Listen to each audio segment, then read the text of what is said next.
மலையினுடைய பெயரை சிக்கந்தர் மலை என்று மாற்றுவதற்கான முயற்சி. நீதிமன்றம் தீர்ப்பு கொடுத்த பிறகு அதை மதிக்க மாட்டேன் என்று இவர்களாகவே சட்டம் ஒழுங்கை சீர்குலைத்து பிரச்சனை ஏற்படுத்துவது, இதையெல்லாம் மக்கள் பார்த்துக் கொண்டிருக்கின்றார்கள். நிச்சயமாக தமிழகத்தினுடைய 2026 சட்டமன்ற தேர்தலில் எதிரொலிக்கும். அதே நேரத்தில் புதுச்சேரி மாநிலத்தினுடைய காங்கிரஸ் எம்பி அவரும் மக்கள் கடுங்கோபத்தில் இருக்கிறாங்க. அவரின் மீதும் அடுத்த தேர்தலில் எதிரொலிக்கும். என இந்து சொந்தங்கள், முருக பக்தர்கள் இன்று வாக்குப்பெட்டி மூலமாக நிரந்தரமான நியாயத்தை அவர்கள் தேட வேண்டும். நீதிமன்றம் நியாயம் கொடுத்தாலும் கூட அதை உடைப்பதற்கு மக்களால் தேர்ந்தெடுக்கப்பட்ட பிரதிநிதிகள் முயலும் பொழுது இதை தவிர முருக பக்தர்களுக்கு வாய்ப்பில்லை. அதை நிச்சயமாக அவர்கள் நடத்தி காட்டுவார்கள் என்ற முழு நம்பிக்கை. இதை தாண்டி கேள்விகளா கேளுங்க, பதில் சொல்றேன். திருப்பரங்குன்றத்தில் தீபம் ஏற்பட்டு தொடர்பாக வக்ஃபு வாரியம் இன்னைக்கு வாதம் நடத்திருக்காங்க. அதுல அந்த இடம் அவங்களுக்கு சொந்தம் இல்லை, இந்த நடைமுறையும் இவ்வளவு நாளா பின்பற்றப்படவில்லை அப்படின்னு சொல்லியிருக்காங்க. 1920 இந்த வழக்கு மதுரை சப்கோர்ட்ல ஃபைல் செஞ்சாங்க. அன்னைக்கு ஆரம்பித்து இன்னைக்கு வரைக்கும் தான் இந்த நடைமுறை இல்லை. நம்ம எல்லோருக்கும் தெரியும், அங்க இருக்கக்கூடிய முருகன் கோவில் 1300 ஆண்டுகளுக்கு மேல பழமையான ஒரு கோவில். தீபத்தூண் இருந்ததே அங்கே தீபத்தை ஏற்றுவதற்குத்தான். இந்த நடைமுறை என்பது கடந்த 100 ஆண்டுகளாக கைவிடப்பட்ட ஒரு நடைமுறை. அதை திரும்பவும் ஆதாரத்தின் அடிப்படையில் அந்த தீபத்தூணுல இந்த நீதியரசர் அவர்கள் டிசம்பர் 1ஆம் தேதி கொடுத்த தீர்ப்புல, நீங்க கார்த்திகை தீபத்தன்று நல்லா புரிஞ்சுக்கணும், 365 நாளும் கிடையாது. கார்த்திகை தீபத்தன்று வருஷத்துக்கு ஒரு முறை கூட ஒரு பக்தர்கள் அங்க போய் தீபத்தை ஏற்ற முடியலனா அந்த பக்தர்களுக்கு நடக்கக்கூடிய மிகப்பெரிய அநியாயமாக இந்த நீதியரசர் தீர்ப்பு கொடுத்திருக்கிறாங்க.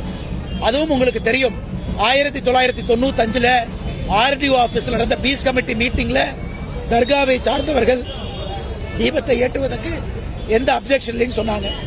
2005 சொல்லியிருக்காங்க. அப்படி இருக்கும் பொழுது தர்காவை வேண்டுமென்றே தூண்டிவிட்டு திராவிட முன்னேற்ற கழகத்தினுடைய ஆட்சியாளர்கள் இன்னைக்கு இந்த டிராமாவை பண்றாங்க. டிசம்பர் 1ஆம் தேதி தீர்ப்பு கொடுத்த பொழுது 2ஆம் தேதி தர்கா அப்பீல் போல, 3ஆம் தேதியும் தர்கா வரல, 4ஆம் தேதிக்கு மேலதான் திமுக தூண்டிவிட்டு தர்காவை கூட்டு வந்திருக்கிறாங்க. இது மக்கள் எல்லோருக்குமே இந்த உண்மை தெரியும். இந்த வழக்கு உரிமையின் நீதிமன்றத்தால விசாரிக்கப்பட வேண்டும். ஜிஆர் சுவாமிநாதனுக்கு இதுக்கு சம்பந்தம் கிடையாதுன்னு வக்கு சொல்லியிருக்காங்க. அண்ணே, வக்கு நன்றாக புரிந்து கொள்ள வேண்டும். இதற்கு முன்பு நீதியரசர்கள் முன்பு இந்த பெட்டிஷன் மலையினுடைய உச்சியில தீபத்தை ஏற்றணும். நீதியரசர் ஜிஆர் சுவாமிநாதன் தீர்ப்பு கொடுத்திருக்காரு. மலையினுடைய உச்சி என்பது தர்கா இருக்கு, அங்க தீபம் ஏற்றக்கூடாது. அந்த உச்சியிலிருந்து கீழே 50 மீட்டர் தொலைவில் தூரத்தில் இருக்கக்கூடிய இந்த தீபத்தூணுல தீபத்தை ஏற்றனால யாருக்கும் பிரச்சனை இல்லை. அதே நேரத்தில் தீபத்தூண் என்பது கோவிலுக்கு சொந்தம் என்று சொல்லும் பொழுது தர்காவுக்கு எங்கிருந்து பிரச்சனை? தர்காவுக்கு பிரச்சனையே இல்லை. மலை உச்சியில ஏற்றணும்னா தான் தர்காவுக்கு பிரச்சனை. அது தர்கா அங்க இருக்கு. அதனால் வேண்டுமென்றே தர்காவை தூண்டிவிட்டு மத கலவரத்தை ஏற்படுத்துவதற்கு திராவிட முன்னேற்ற கழகத்தினுடைய அரசு முயற்சிக்கின்றார்கள் என்றுதான் நாங்கள் பார்க்கிறோம்.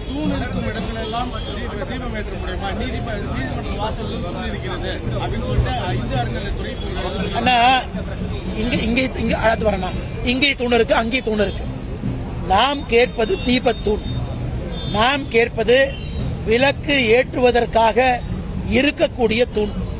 அந்த தூண் தீபத்தூண் மேல 2 லிட்டர் அளவுக்கு மேல நெய் ஊத்தலாம்.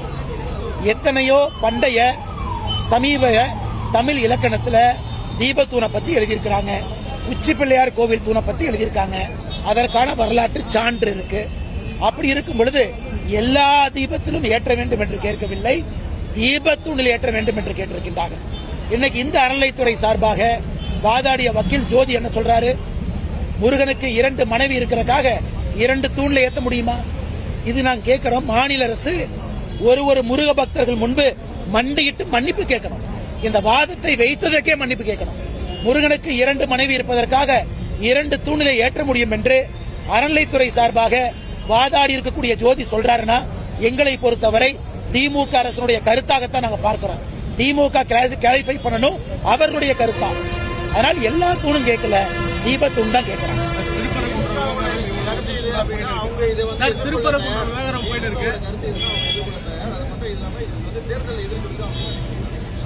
அண்ணே உறுதியாக தேர்தலில் எதிர்கொள்ளும். இன்னைக்கு கேரளாவை எடுத்துக்கலாம், சபரிமலையினுடைய இஷ்யூ இன்னைக்கு கேரளாவுடைய உள்ளாட்சி தேர்தலில் எதிரொலித்திருக்கிறது. திருவனந்தபுரம் சாதாரணமா நினைச்சிடாதீங்கன்னா, பாரதிய ஜனதா கட்சி இதற்கு முன்பு 35 கவுன்சிலர் இருந்தாங்க, இன்னைக்கு 50 கவுன்சிலர். காங்கிரஸுக்கு நாங்க 35 இருந்த போது 9 தான் இருந்தாங்க, இன்னைக்கு காங்கிரஸுக்கு 19. ஆனா 50க்கும் மேற்பட்ட கவுன்சிலர் லெப்டுக்கு இருந்துச்சு. இன்னைக்கு லெப்ட் கவர்மெண்ட் 30 கிலோ மக்கள் கொண்டு போயிருக்காங்க. என்ன அர்த்தம்? திருவனந்தபுரத்தில் மட்டுமே கேபிட்டல் சிட்டி எங்க சிஎம் உட்கார்றாரோ அந்த இடம் உட்பட பாரதிய ஜனதா கட்சிக்கு வாக்களித்திருக்கிறாங்க. நான் நிறைய சமுதாய தலைவர்களுக்கு அரசியல் பேச விரும்பல. நிச்சயமாக தமிழக அரசியல்ல இது எதிரொலிக்கும்.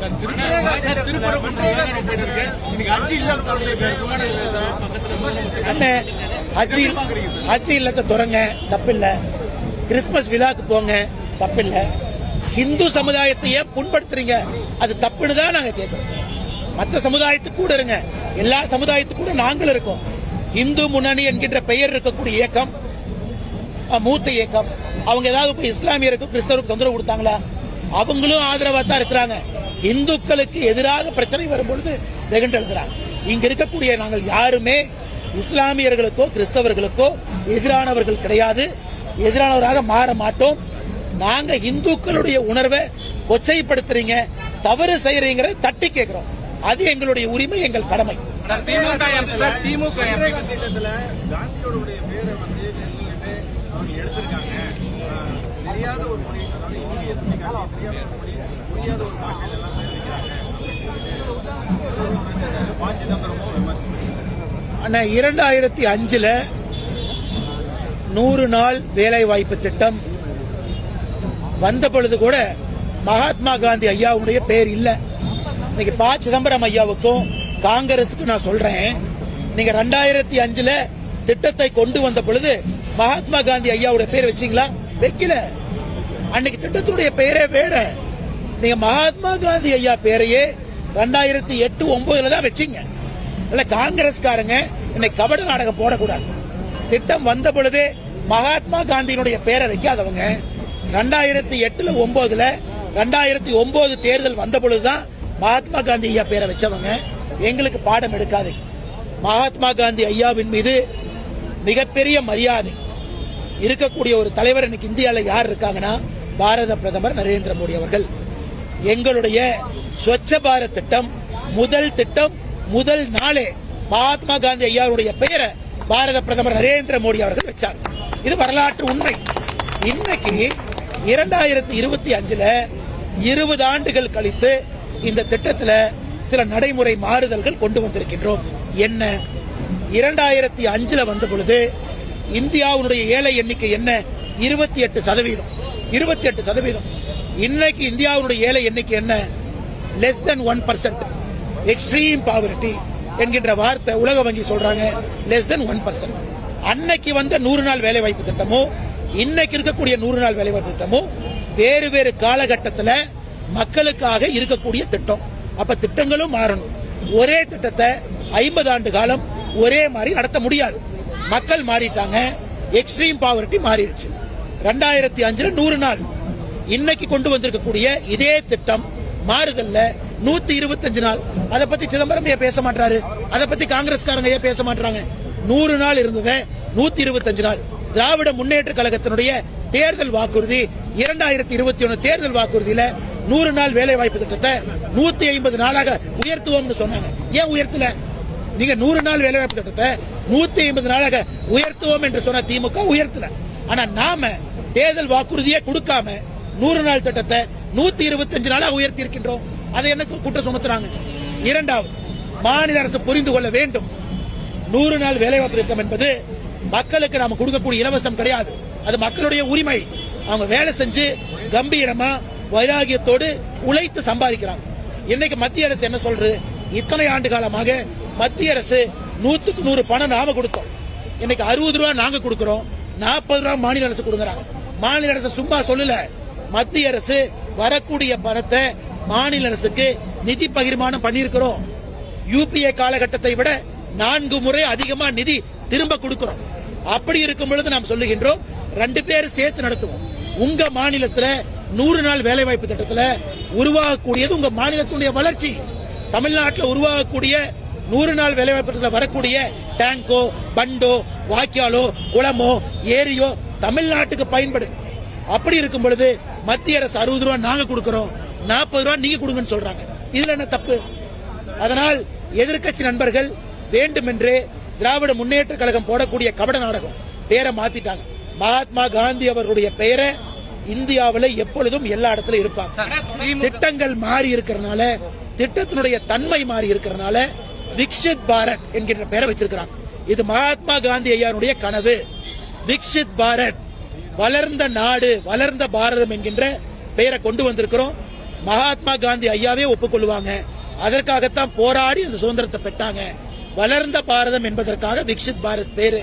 மகாத்மா காந்தி ஐயாவுடைய பெயரை நாம் 2014க்கு பிறகு பல இடத்துல வைத்திருக்கோம். அதை காங்கிரஸ் ஏன் பேசல? பாரதிய ஜனதா கட்சி கடந்த 11 ஆண்டுகள்ல 12வது ஆண்டுல எத்தனை இடத்துல வைத்து பட்டியல் போட்டு சொல்ல முடியும். அதனால் திட்டத்தை விரிவுபடுத்தி இருக்கின்றோம், திட்டத்தை ஒழுங்குபடுத்தி இருக்கின்றோம், திட்டத்தை சரியானவர்களுக்கு கொண்டு போய் சேர்த்து இருக்கின்றோம். இன்னொன்னு புரிஞ்சுக்கணும், இந்த புது திட்டத்துல வேலை கிடைக்கலனா பென்ஷன் கொடுப்பாங்க. இதை ஏன் திமுக சொல்ல மாட்டான்?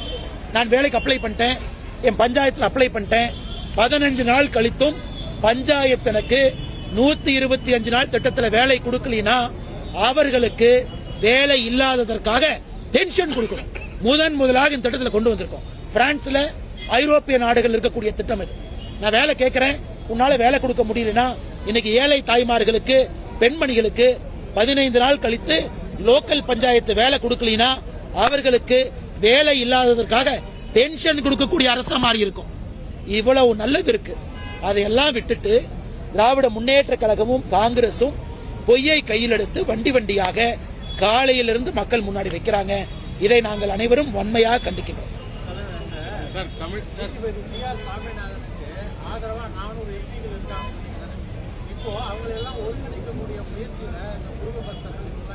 ஐயா, பாராளுமன்றத்தில் கையெழுத்து போடாத எல்லா எம்பிக்களும் முருக பக்தர்கள் தான்.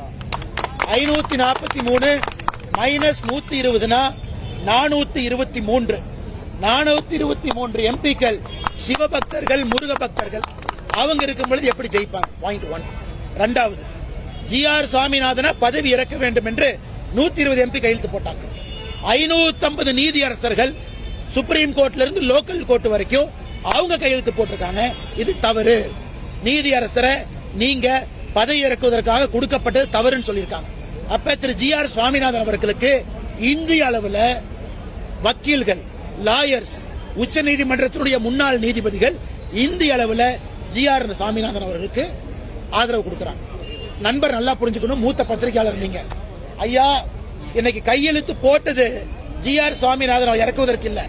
120 எம்பிகளுமே அவங்களுடைய வாரண்ட அவங்களே சைன் பண்ணிக்கிட்டாங்க. அடுத்த எலெக்ஷன்ல அவங்க தோற்கடிப்பதற்காக அவங்க வாரண்ட் அவங்களே கையெழுத்து போட்டு மக்கள் முன்பு காட்டி விட்டார்கள். 120 எம்பிக்களும் 2029 பாராளுமன்ற தேர்தலில் தோற்கடிக்கப்படுவார்கள் என்பது உறுதி. எந்த மாற்றம்?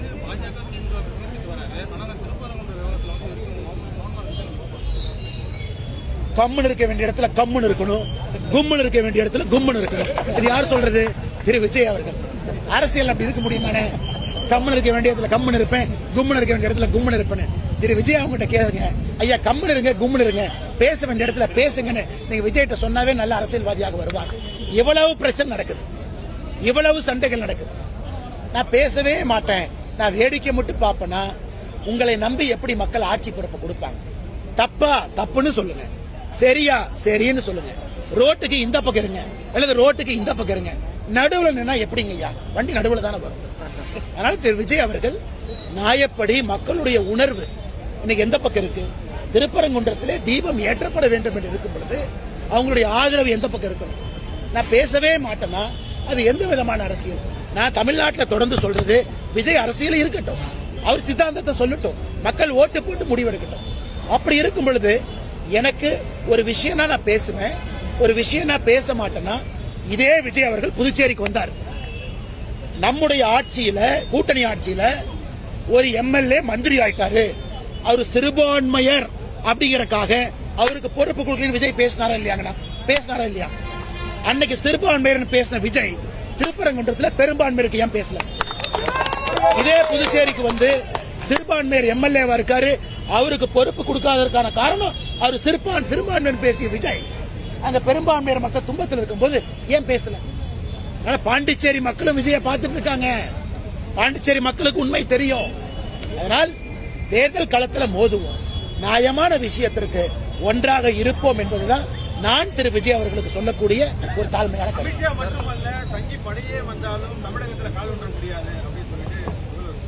முதல்வரா இந்த முதல்வர் முதல் எலெக்ஷன்ல தோத்தாரு. திரு எம் கே ஸ்டாலின் அவர்கள் போட்டியிட்ட முதல் தேர்தலில் தோத்தாரு. கட்சி ஆரம்பித்த பிறகு எத்தனை முறை திராவிட முன்னேற்ற கழகம் தோற்றிருக்கிறது? வரலாறு காணாத தோல்வியை 2014 சந்திச்சாங்க. ஒரு எலெக்ஷன்ல 2 எம்எல்ஏ தான் ஜெயிச்சாங்க 234. அதனால தோல்வியை பத்தி ஸ்டாலின் ஐயா எங்களுக்கு பாடம் எடுக்க வேண்டாம், வேறவங்க பாடம் எடுக்கட்டும். அமித்ஷாஜி அவர்கள் யார் என்று இந்திய மக்களுக்கு தெரியும். அவர் வந்து ஓட்டு போட்டு தமிழகத்தில் ஆட்சியை மாத்தல, தன்னுடைய கருத்தை சொல்றாங்க, இங்க வந்து பிரச்சாரம் பண்றாங்க, மக்களுடைய உணர்வுகள்கிட்ட கேட்கிறாங்க. மக்கள் ஓட்டு போட்டு இது அமித்ஷாஜி அவர்களே மேடையில சொன்னது, நான் ஆட்சி மாத்திரக்கு நான் ஓட்டு போடுறது, என்னுடைய கடமை நியாயத்தை பேசுவது. அமித்ஷாஜி அவர்கள் நியாயத்தை பேசுறாங்க. இந்திய அரசியல்ல திராவிட முன்னேற்ற கழகம் 1949 உருவாச்சு. அவங்க எத்தனை எலெக்ஷனை சந்திச்சாங்க, எத்தனை எலெக்ஷனை தோத்தாங்கன்னு பட்டியல் போடுங்க. அவர்களை போல தோற்ற கட்சி இந்திய அரசியலே கிடையாது. வரலாறு காணாத தோல்வியை பார்த்திருக்கிறாங்க 2 எம்எல்ஏ. எத்தனையோ முறை சைபர் 39-0 இடத்துல திமுக இருந்திருக்கு. ஏதோ இந்த எலெக்ஷன் ஜெயிச்சுட்டாங்கிறதுக்காக மரத்தின் மேல உட்கார்ந்துட்டு கூவ வேண்டாம். மக்கள் 2026 மரத்தின் மேல இருந்து கீழே இறக்கத்தான் போறாங்க. இது ஸ்டாலின் அவர்கள் நன்றாக புரிந்து கொள்ள வேண்டும். மைனாரிட்டி வாக்குகள் சிதறக்கூடாது என்பதற்காக திமுக எம்பி வந்து கைது பண்ணார். விஜய் வந்து பார்த்து திமுக அண்ணே கமல் ஐயா ஒரு படத்துல சொல்லுவாங்க, அரண்டவனுக்கு இரண்டதெல்லாம் பேய், இதை பார்த்தா பயம், அதை பார்த்தா பயம், அதை பார்த்தா பயம். இன்னைக்கு திமுக காரங்களுக்கு வேலை பார்த்தா பயம், முருகரை பார்த்தா பயம், சிவனை பார்த்தா பயம், பாரதிய ஜனதா கட்சியை பார்த்தா பயம், இந்து முன்னணியை பார்த்தா பயம், யாரை பார்த்தாலும் பொட்டு வச்சா பயம், குங்குமம் வச்சா பயம். அரண்டவனுக்கு இருண்டவதெல்லாம் பயம், குன்ற பார்த்தாலும் பயம், அவங்களுக்கு விஜயை பார்த்தாலும் பயம். அதனால் அரண்டு போய் கிரண்டிருக்கிறார்கள், இருண்ட உலகத்திலே வாழுகின்றார்கள், அதனால் பயத்தில் இருக்கிறார். சபரிமலை விவகாரத்தில் வந்து நீதிமன்றத்தினுடைய உத்தரவை பின்பற்றாத பாஜக அரசு தற்போது ஜி.ஆர். சுவாமிநாதனுக்கு எதுக்கு ஆதரவா இருக்காருன்னு திருமாவளவன் கேள்வி கேட்கிறார். நல்ல கேள்வி, நல்லவேளை நீங்க கேட்டீங்க. பத்திரிகை நண்பருக்கு பேசுறதுக்கு ஒரு வாய்ப்பு. சபரிமலையில என்ன தீர்ப்பு? இத்தனை ஆண்டுகளா பெண்கள் போகக்கூடாது, இன்னைக்கு போலாம், அந்த தீர்ப்பை எதிர்த்தோம். திருப்பரங்குன்ற என்ன தீர்ப்பு? இத்தனை நாளா தீபம் ஏத்தணும், இடையில ஏத்துல, இன்னைக்கு ஏத்துங்கன்னு சொன்ன தீர்ப்பு. சபரிமலை தீர்ப்பும் திருப்பரங்குன்றம் தீர்ப்பும் ஒன்று கிடையாது. இத்தனை காலமாக இருந்த பழக்க வழக்கத்தை சபரிமலை தீர்ப்பு மாத்துச்சு, நாங்க எதிர்ப்போம். இத்தனை காலமாக இருக்கக்கூடிய பழக்க வழக்கத்தை மறுபடியும் செய்யணும் நீதிமன்றம் சொல்லுது, நாங்க ஆதரிக்கிறோம். அதனால திருமாவளவன் அவர்கள் முதல்ல ஜட்ஜ்மெண்ட்டை படிக்கணும். சபரிமலையில எதிர்த்ததற்கான காரணம் இருக்கிற நடைமுறையை மாத்தினதுக்காக, திருப்பரங்குன்றத்தில் ஆதரிப்பதற்கான காரணம் இருக்கிற நடைமுறையை பின்பற்றுவதற்காக. அப்படி இருக்கும் பொழுது எல்லா நீதிமன்றத்தையும் மதிப்பவங்க தான். நான் தீர்ப்புகள் தவறாக சொல்லும் பொழுது எதிர்க்கின்றோம், தீர்ப்புகள் சரியாக இருக்கும் பொழுது ஆதரிக்கிறோம். இது திருமாவளவன் அவர்கள் இன்னைக்கு மேடையில பேசும்பொழுது ஐயா சொன்னாங்க, இந்து கோவில்னா அசிங்கமா பொம்மை இருக்கும். இதே திருப்பரங்குன்றத்துக்கு திருமாவளவன் போகும் பொழுது 3 மாதத்திற்கு முன்பு திருநூறு வச்சுட்டு வெளியே வர்றார்.